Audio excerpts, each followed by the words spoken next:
Hey, so I'm going to turn this down here. We are awaiting, there's a meeting with President Trump and the communist Mamdani, Donnie, whatever his name is.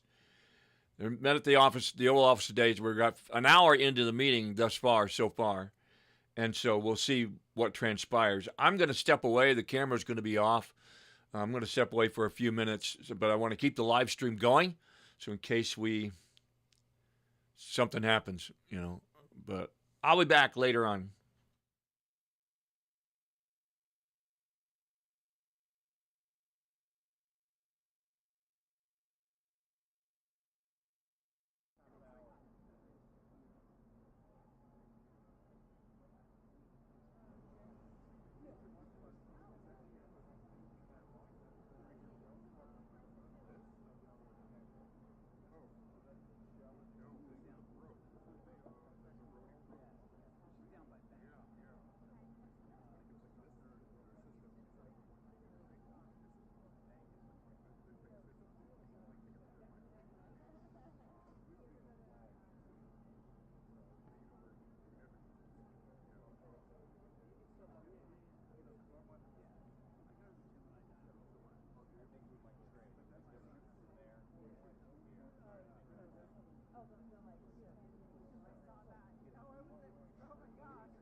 All right, so we are waiting for.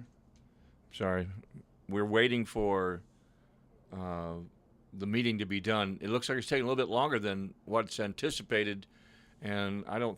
I mean, I don't know what's. I don't know how why it should take any, full length. We know what Mamdani's agenda is going to be.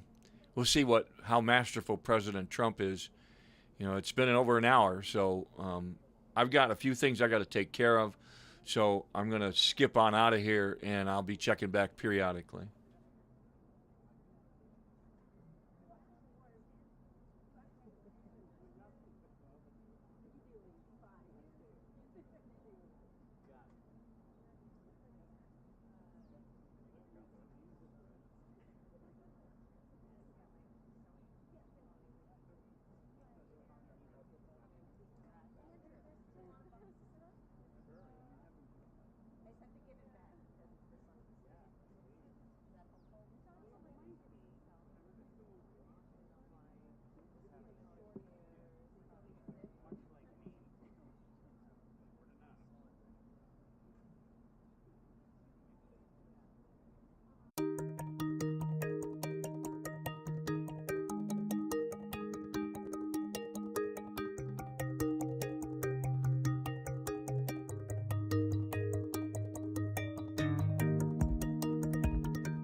else here.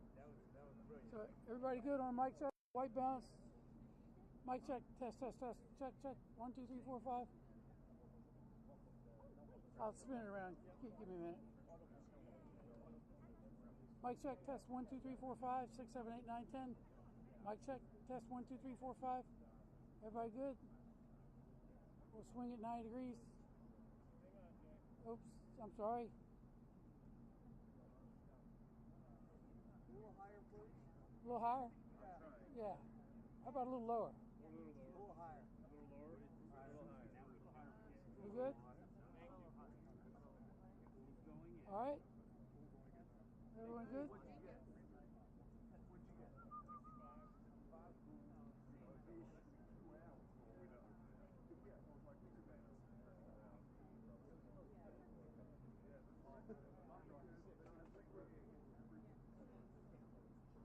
Dave, you said 55? Yeah. Thanks, man.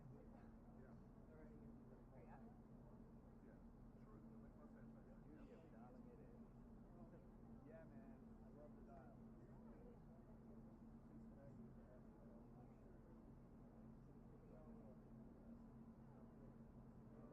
Miss Mexico wins the scandal-plagued Miss Universe pageant.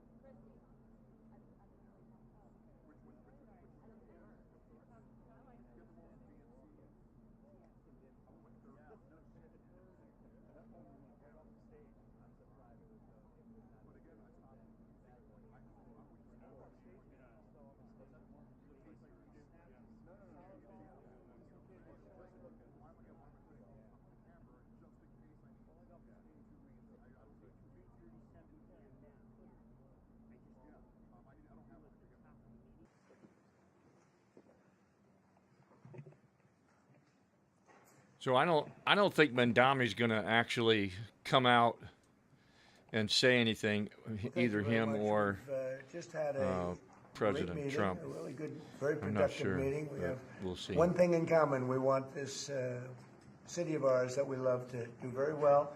And I wanted to congratulate the mayor. He really ran an incredible race against, a lot of smart people, starting with the early primaries against some very tough people, very smart people. And he beat them easily. And I congratulated him. And we talked about some things in very strong common, like housing and getting housing built, and food and prices, and the price of oil is coming way down. Anything I do is going to be good for New York. If I can get prices down, it's good for New York. And we've got them down, way down from last year. We have, as you know, I've been saying to a lot of people, Walmart said that Thanksgiving this year is exactly 25% less than last year. Okay, so that's go. good for New York, good for everybody.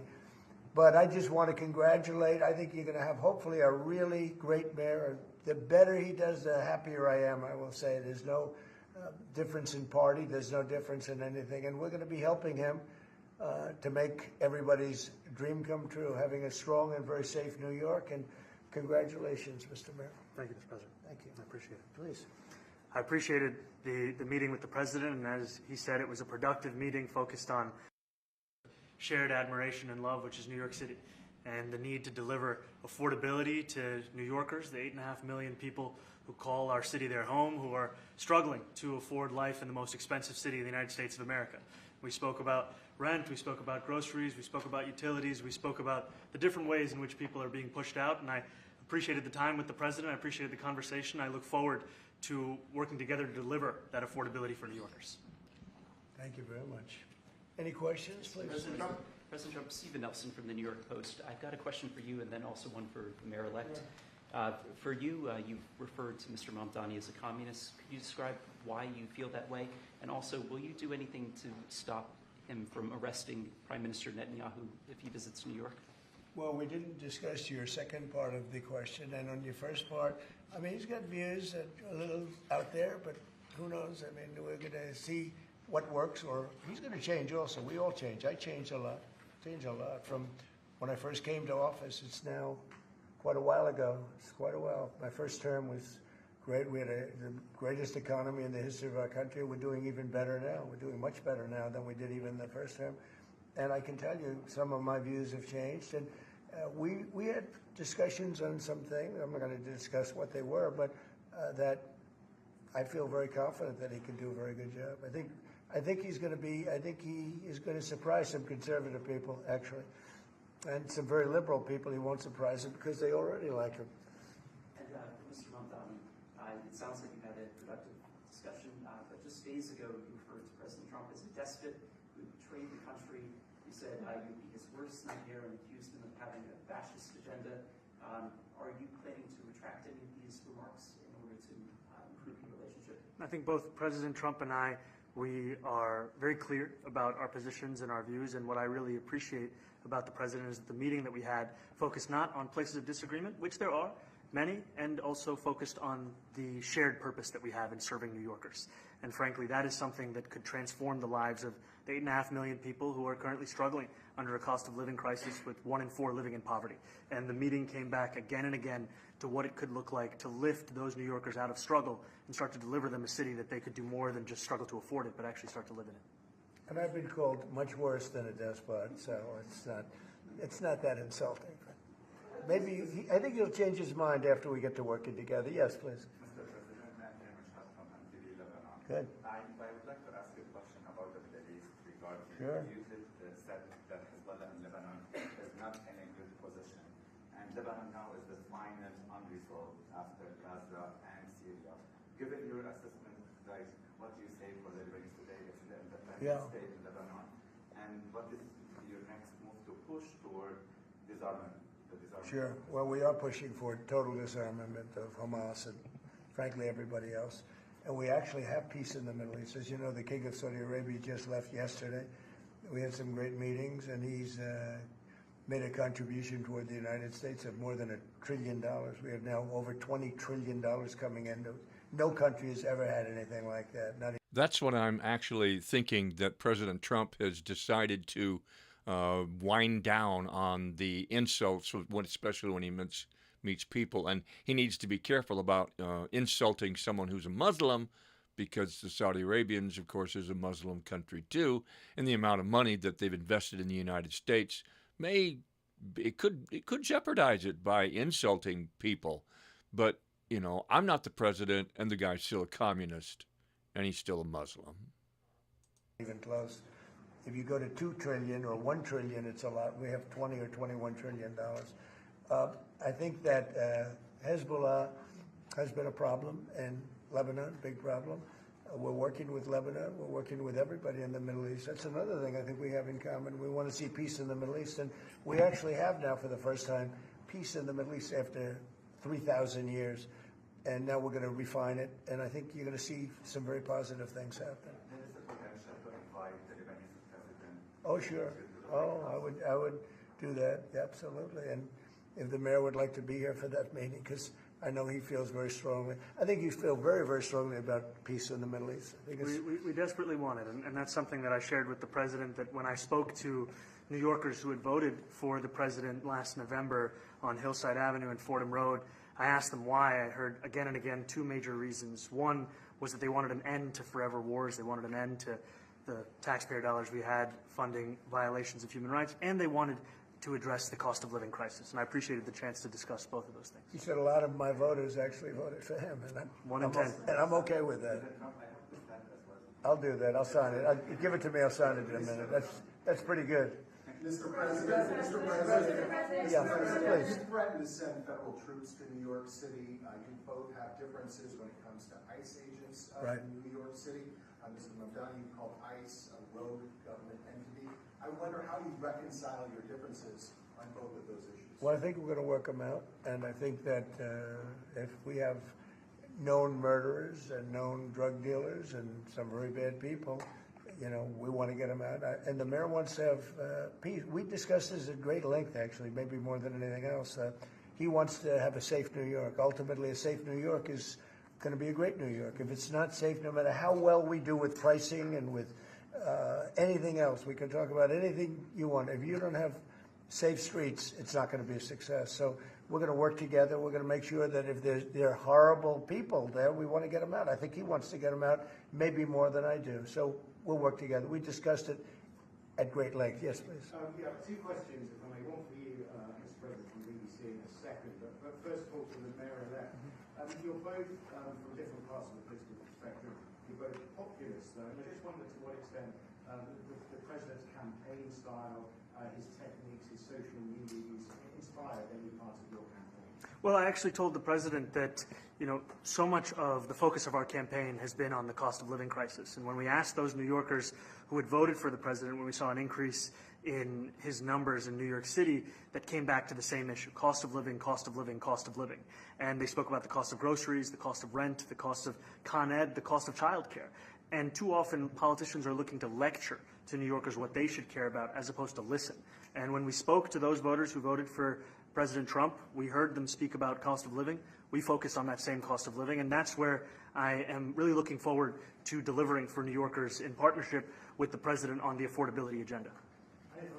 And I think we have to work a little bit. We talked about Con Edison. We have to work a little bit on getting the prices because, we've gotten fuel prices way down, but it hasn't shown up in Con Edison. And we're going to have to talk to them. If we're sending them fuel at a much lower price than it was a year ago, which is true, we have to get Con Edison to start lowering their rates. Absolutely. I really think that President Trump he'll give anybody the benefit of the doubt. And if you screw him over, mess with him and you screw him over, then that's it. Him and Elon have gone back and forth. Marjorie Taylor Greene now. I think he just wants to get along and try to make things work. But I'm not sure, as far as having a Muslim and the Sharia law and the agenda of Islam, I'm just not sure that that's the best approach to have leading the largest city in America and the financial capital of the world. Last week you told me you were pushing ahead with your plans to see BBC. And by the way, the chat room's going nuts on the channel.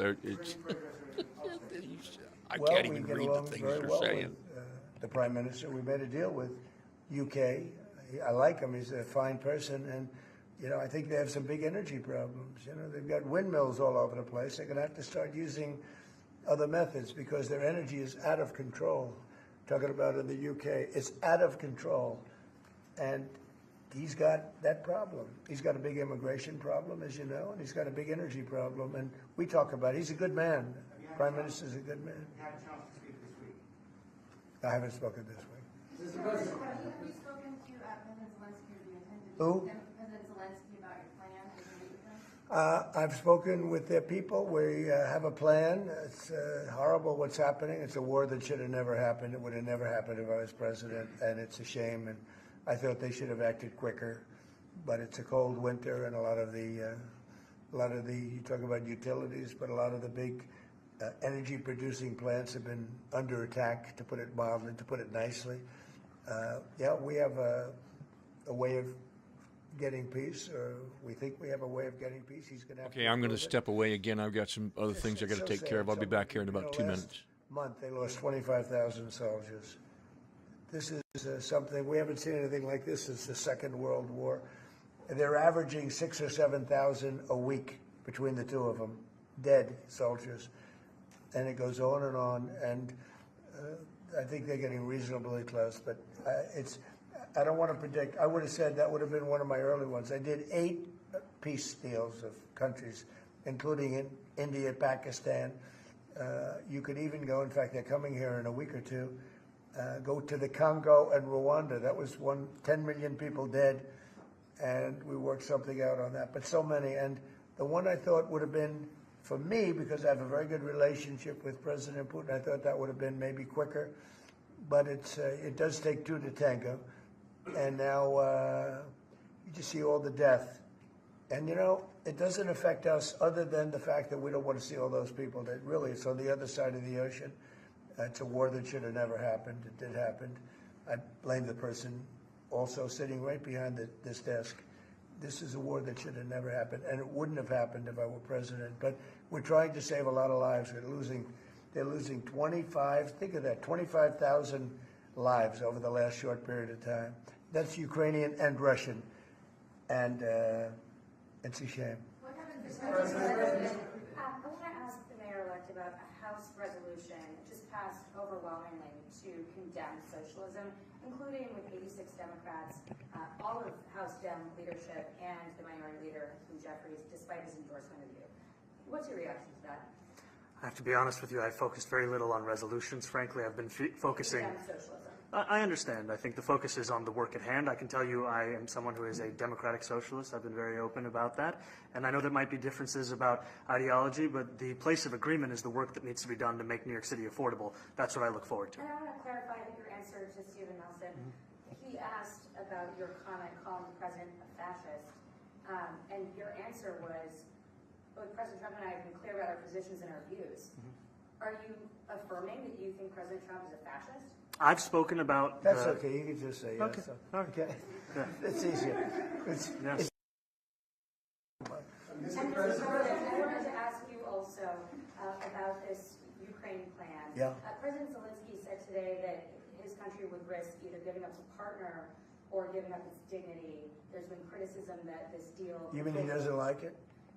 It's unclear. He was sort of Well, pretending... he'll have to like it, and if he doesn't like it, then, you know, they should just keep fighting, I guess, you know. The suggestion that you made, though, was that if he doesn't accept it, that the U.S. would pull back its support for Ukraine. Is that Well, at some accurate? point, he's going to have to accept something, you know. He hasn't accepted. You remember right in the Oval Office not so long ago, I said, you don't have the cards. Don't forget, I inherited this war. I would have never, this war never would have happened. I inherited this war. And I thought he should have made a deal a year ago, 2 years ago. The ultimate deal would have been if it never started. That would have been the good deal. That could have been done. You didn't have the right president. Mr. President, cost of living is something that you and Mr. Mamdani seem to agree on. Right. Democrats have run New York City for a long time, Mr. Mamdani. Do you see Democrat policy specifically as being a problem? And I'd like that be a question that both of you could answer in New York City. Look, I think that there are many things in our city where we have to own the responsibility of it, things that existed long before the president was the president. And those are also part of the message of our campaign, was to take on a broken politics of the past. And I ran against a number of candidates who represented different versions of that past. And what we found time and again is that working people were left behind in the politics of our city. And what we're looking to do is put those people right back at the heart of our politics so that we don't have a situation where we're in the wealthiest city. I'm Kishana, and I work at United Healthcare. I lost my son to cancer when he was just... ...cents for a Metro card. You know, we had some interesting conversation, and some of his ideas really are the same ideas that I have. But a big thing on cost, you know, the new word is affordability. Another word is just groceries. You know, it's sort of an old-fashioned word, but it's very accurate. And they're coming down high. They were, you know, we had, both of us, we had the highest inflation in the history of our country the last 4 years under the Biden administration. And we've got inflation down now to a normal number. It's going to go even a little bit lower than that. Katie, do you have something in it? Mr. President, thank you so much. Mr. Mamdani often talks about New York City being covered by international law, that they will follow international law. Doesn't often talk about the U.S. Constitution. What is your response to that? Well, I don't know what you're referring to in terms of it could be covered by international law, local law. It's covered by a lot of laws, but it's covered by U.S. law. Are you referring to anything in particular? He just says that they're a city that endorses and enforces international law.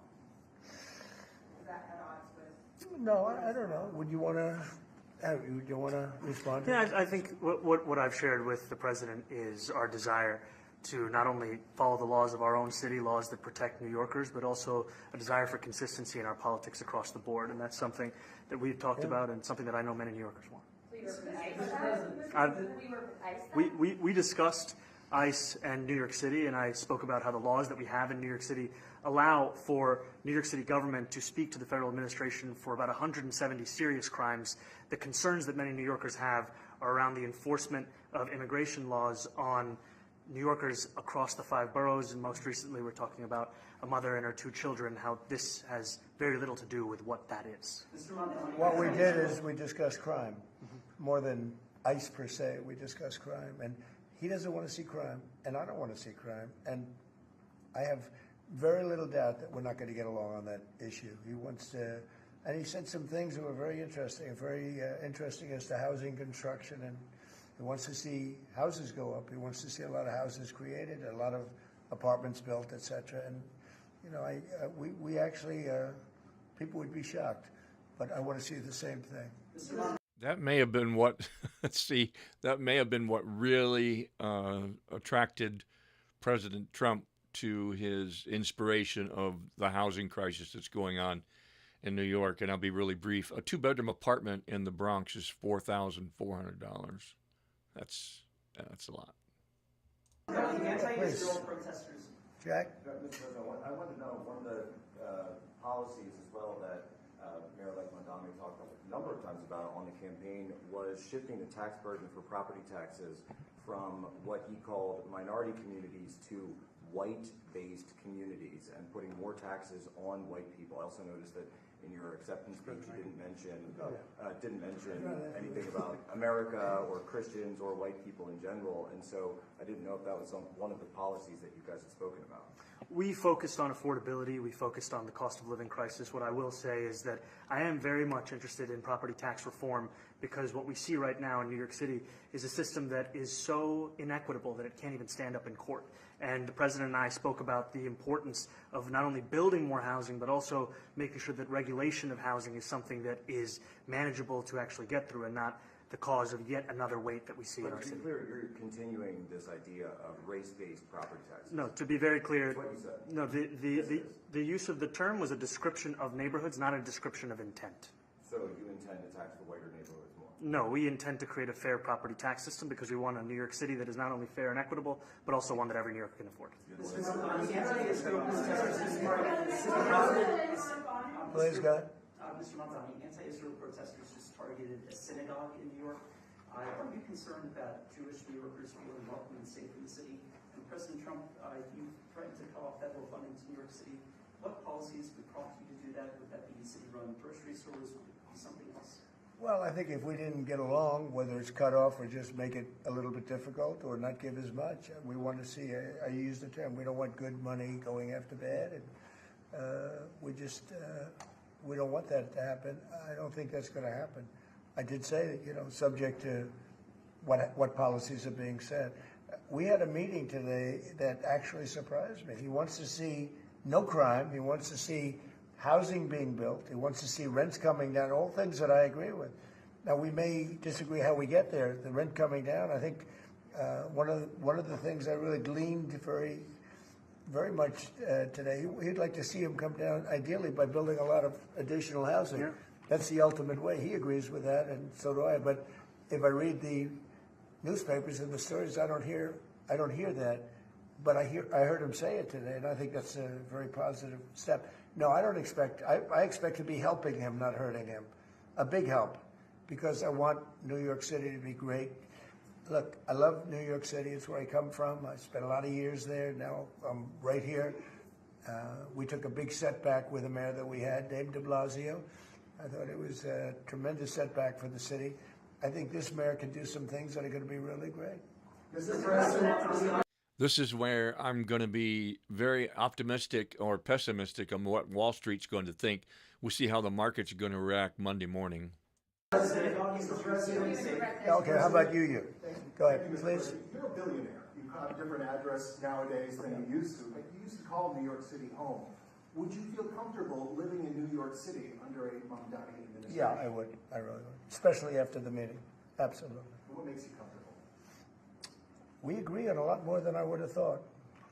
I think I want him to do a great job, and we'll help him do a great job. You know, he may have different views, but in many ways, you know, we were discussing when Bernie Sanders was out of the race, I picked up a lot of his votes, and people had no idea, because he was strong on not getting ripped off in trade and lots of the things that I've practiced and been very successful on. Tariffs, a lot of things. Bernie Sanders and I agreed on much more than people thought. And I think this is excellent. If we analyze this for 2028 and 2026, with Trump coming with an olive branch and offering the things that he is, I think he might be looking out for the party more than anything else. When he was put out of the race, I think quite unfairly, if you want to know the truth, many of the Bernie Sanders voters voted for me. And I felt very comfortable, frankly, in seeing that and saying that. And, it just turned out to be a statistical truth. But, no, I feel very comfortable. I would feel very, very comfortable being in New York, and I think much more so after the meeting. Yes, please. Thank you, Mr. President. I have a question for you, but a very quick one for Please. the mayor. Why did you fly here? Aren't trains greener? I will use every form of transit, and I want to make sure that they're all affordable in New York City, and that's why making buses fast and free is a centerpiece of our campaign. There is a bus that goes. Well, but I know, but if he flew, that's a lot quicker too. I mean, he's working very hard. For him to be, that's a very long drive. I'll stick up for you.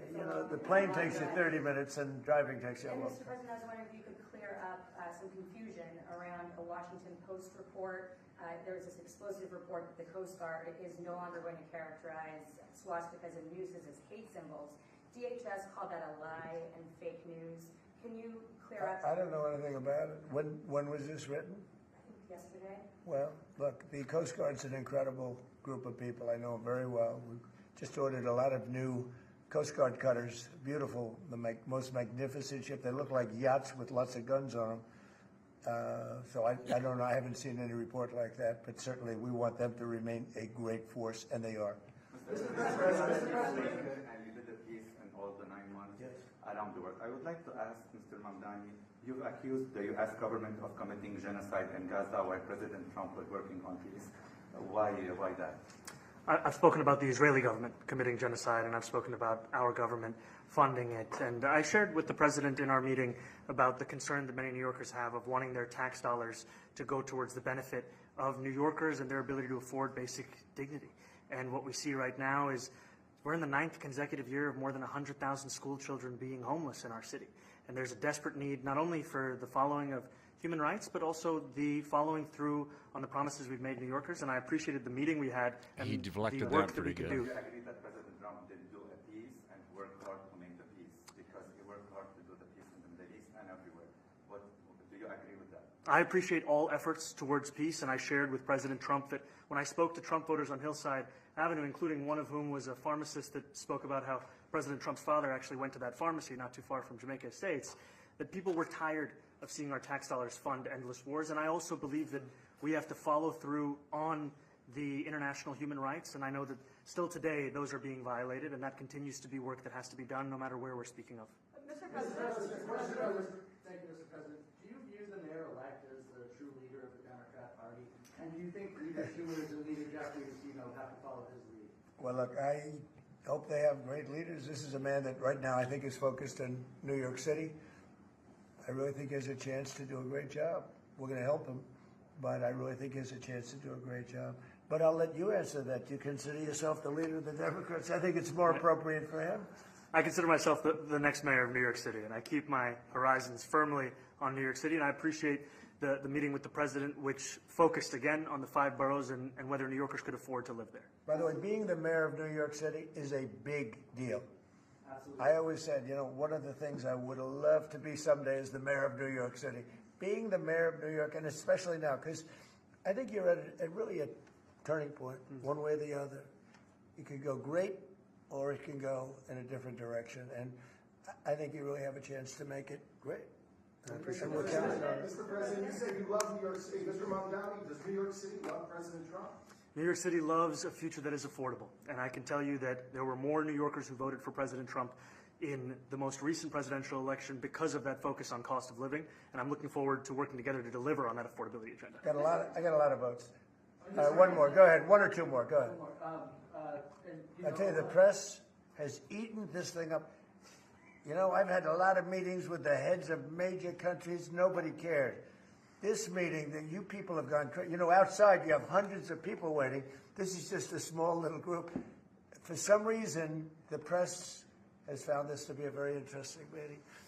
The biggest people in the world, they come over from countries nobody cares. But they did care about this meeting, and it was a great meeting. Go ahead. Yeah, Mr. President, I was going to ask you exactly that. Why do you think there's so much more, so much excitement around this than in some form? Because I think he's different. All right? I think he's different. And that can be in a very positive way, but I think he's different than, your typical guy, runs, wins, becomes mayor maybe, and nothing exciting. Because he has a chance to really do something great for New York. New York is at a very critical point. And he does need the help of the federal government to really succeed, and we're going to be helping him. But he's different than, your average candidate. He came out of nowhere. I said he has a great campaign manager standing over there. He came out of nowhere. I think there'll definitely be some optimism and some pessimism when it comes to what's going to go on Monday morning when the bell rings for the New York Stock Exchange. There's so much more uncertainty going on right now in the world in reference to those, and also with the stock market here in the United States. So the economy has to be the focus. Get the rest of this stuff out of the way and make sure the economy is the focus. Where would you start off at 1 or 2? And then I watched. I said, "Who is this guy?" He was at 1, then he was at 3, then he was at 5, then he was at 9, then he went up to 17. I said, that's getting a little bit interesting, right? And then all of a sudden he wins a primary that nobody expected he was going to win. It's a great tribute. I mean, it's an amazing thing that he did. And I'll just add one thing to what the president said. Is one thing I also appreciated is in our meeting to appreciate a portrait of FDR and the incredible work that was done with the New Deal, and also in thinking about what it can look like when the federal government and New York City government work together to deliver on affordability. It can be transformative. We have a great portrait of FDR that I found in the vaults that was missing for years. I found it and I put it up. He's a Democrat, to the best of my knowledge. He's a Democrat. And when the mayor saw that portrait, he said, "Sir, do you mind if I have a picture taken by that portrait?" It's an amazing portrait. I hope the picture comes out good. But it's an amazing portrait in the cabinet room. So he's a big fan of the New Deal, I guess, and of FDR. Yes, ma'am. Thank you, Mr. President. You said that you both spoke about crime. Yeah. There are many police officers set to come off the rolls at the end of this year in New York City. Are you going to allow those police to be replaced with police officers, actual cops? And are you going to require that happens? Would there be some consequence? Well, I hope it happens, but again, that's going to be ultimately the mayor's decision. What's your answer? Is that I look forward to delivering public safety with the NYPD, and I've said over the course of our campaign that we have the number of police officers today. They are the ones that's budgeted about 35,000 headcount. And I think the key thing is that we have to make it easier for police to focus on police work, not ask them to respond to 200,000 mental health calls a year. So is that I really think this sounds really good, because I'm getting the feeling that Trump needs him and he needs Trump. a reduction from what you're at right now? Are you committing to maintaining the same level of cops? I've committed over the course of the campaign to maintain the 35,000. That's the headcount that we had through the campaign. And not replace them with caseworkers, social workers? No, I've said that's the headcount that we want. What we need to do is make sure they can focus on serious crime. And he just retained a great police commissioner, I believe, right? Yes, we did. Commissioner Fish. If the newspapers are correct. That one they're correct about. He retained, I think, somebody that is she's a good friend of some of the people in my family, of Ivanka, and they say she's really good, really competent, and he just retained her, so that's a good sign. Are there still topics that you see disagreeing on in the future, and do you think you'll have more meetings like this? There will be topics that we disagree on. I think we'll probably come to a conclusion, and ultimately, he'll convince me, or I'll convince him. It's for the good of New York. Ultimately, it's for the good of New York. I don't care about affiliations or parties or anything else. I want to see if this city could be unbelievable. If he could be a spectacular success, I'd be very happy. Do you think you guys will meet more in the future, too? Excuse me? Do you think you'll meet again in the future, throughout the administration? I think we will. Yeah. I think we will. I hope we do. I enjoyed the meeting. We had a great meeting. Please. Mr. President, Republican Elise Stefanik has campaigned multiple times by calling Zohran Mamdani a jihadist. Do you think you're standing next to a jihadist right now in the Oval Office? No, I don't. But she's out there campaigning, and you say things sometimes in a campaign. Isn't that sort of She's a very capable person, isn't but that a kind of you really have to ask her about that. But I don't particularly. I think I met with a man who's a very rational person. I met with a man who really wants to see New York be great again. And I can say again, because New York was great. When I came down to Washington initially, the city was so hot. It was doing great. We were having some telltale signs of problems. We had a mayor that was not doing a great job, but still, it was moving along. And it went bad. It really went, pretty bad. and he can. I think it's been at lower points, but it went pretty bad. I think he can bring it back. Now the question is, will he bring it back all the way? Will he bring it back greater than ever before? Which is, I guarantee, that's his wish. I think he wants to make it greater than ever before. And if he can, we'll be out there cheering. I'll be cheering for him. Okay? Thank you very much, everybody. Thank you very much. Oh, no, I care very deeply about Jewish safety, and I look forward to rooting out anti-Semitism across the 5 boroughs and protecting Jewish New Yorkers and every New Yorker who calls the city home. Very well.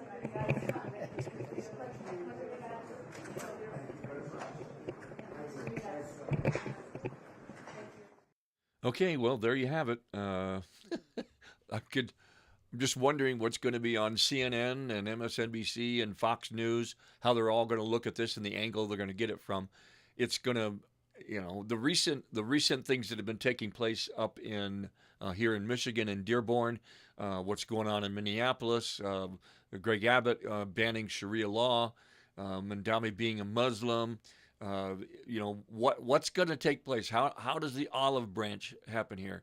I just want to let you all know too that we're going to be starting a 5-part series on this very subject on Islam in America, and also Christ returning, and the Book of Revelation on the Great Tribulation period. I've got some really, really good fresh stuff for you. That's going to be here on this channel and also on Prophecies of the End Times. We're going to cut out right now and stop the live stream, and leave your comments below what you think took place here today.